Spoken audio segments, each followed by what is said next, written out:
सादर जय जिनेन्द्र। अखिल भारतीय तेरापंथ महिला मंडल प्रस्तुत करता है 18 पापों से बचते हुए जीवन यापन का एक प्रायोगिक रूप। परिहार पाप का, निखार आत्मा का। परिहार पाप का, निखार आत्मा का। प्रस्तुत है आपके समक्ष जानकारी 11वें पाप की। 11वां पाप द्वेष। जय जिनेन्द्र। 18 पापों की कड़ी में 11वां पाप है द्वेष। राग के समान द्वेष भी बंधन है। द्वेष यानी किसी भी परिस्थिति, व्यक्ति या वस्तु का बुरा लगना, अप्रिय लगना। आध्यात्म की साधना में राग और द्वेष दोनों का ही त्याग करना बहुत ज़रूरी है। कोई व्यक्ति राग और द्वेष से कितना मुक्त हुआ, यही उसकी साधना की कसौटी है, उसकी परख है। जो व्यक्ति राग और द्वेष से प्रभावित नहीं होता, वही व्यक्ति अपनी आत्मा का साक्षात्कार कर सकता है। साधारण आदमी कभी रागी बन जाता है तो कभी द्वेषी, और इन्हीं दोनों के चक्कर में, इन्हीं के कारण जीवन मरण के चक्र में फंसा रहता है। जब कोई वस्तु या व्यक्ति या परिस्थिति, कोई भी सिचुएशन हमारे लिए सुखदायी, साताकारी या लाभदायी नहीं होते, तो हमें उनसे द्वेष हो जाता है। हमारे अंदर बैर का भाव जाग जाता है, मनमुटाव और शत्रुता का भाव जागता है। इसके कारण फिर चिंता और तनाव के भाव जागते हैं।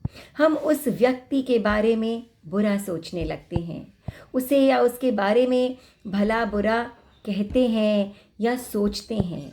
द्वेष का एक बहुत बड़ा कारण है ईर्ष्या।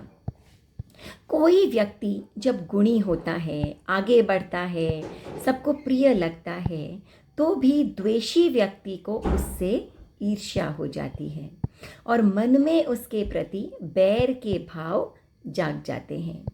एक बार मन में बैर के भाव जाग गए तो आसानी से छूटते नहीं, और आदमी दूसरे का नुकसान करने से भी नहीं चूकता। इसीलिए द्वेष के भावों को आत्मा से दूर रखने की कोशिश करनी चाहिए।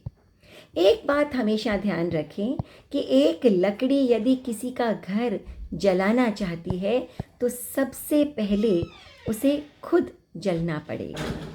तो मन में द्वेष का भाव रखकर यदि हम किसी दूसरे का नुकसान करने की कोशिश करेंगे तो उसका नुकसान करने से पहले हम अपनी बुद्धि, समय, पुण्य, शांति, प्रसन्नता, आनंद, संबंधों और संस्कारों का विनाश कर देंगे।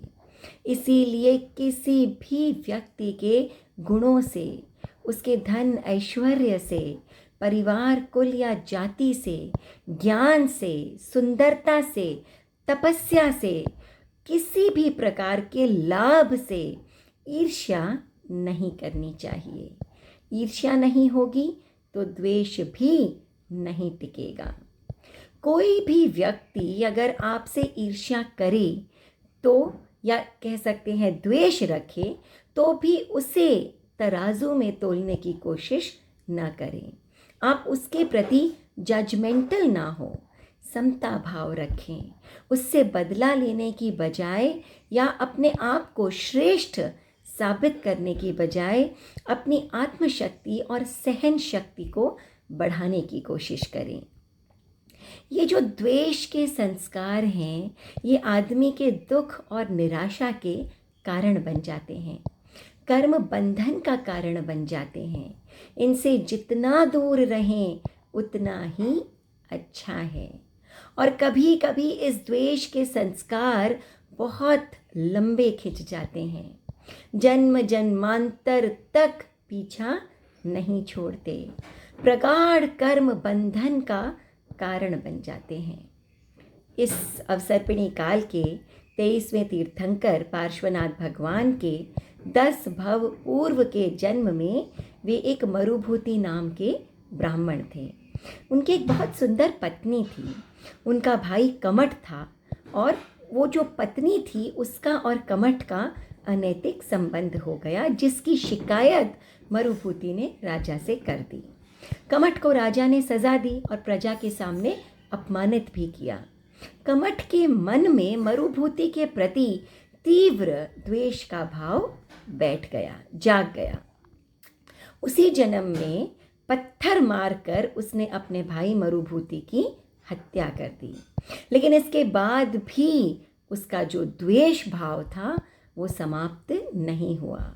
कई जन्मों तक इसके बाद अलग अलग रूप में वो मरुभूति के उस जीव को कष्ट देता। कभी सर्प बनकर, कभी अजगर बनकर डस लेता, कभी भील बनकर मार देता, तो कभी सिंह बनकर मार डालता। भगवान पार्श्व के तीर्थंकर भाव में भी कमठ का उनके प्रति यह द्वेष बरकरार था। उसने देव भाव में भगवान पर कई उपसर्ग किए और उसके बाद मारणांतिक कष्ट दिए उसने और भयंकर मेघ वर्षा की। भगवान के नासग्र तक पानी भर गया। तब धरणेंद्र का आसन डोला और उसने आकर उस देव को फटकार लगाई, हे दुष्ट, तू अभी भी अपनी धृष्टता नहीं छोड़ता। प्रभु तो समता में लीन है और तू अधमता के गर्त में गिरता ही जा रहा है। धरणेंद्र की फटकार से कमठ भयभीत हो गया और अपनी माया को समेट कर प्रभु से क्षमा याचना करके वहां से चला गया।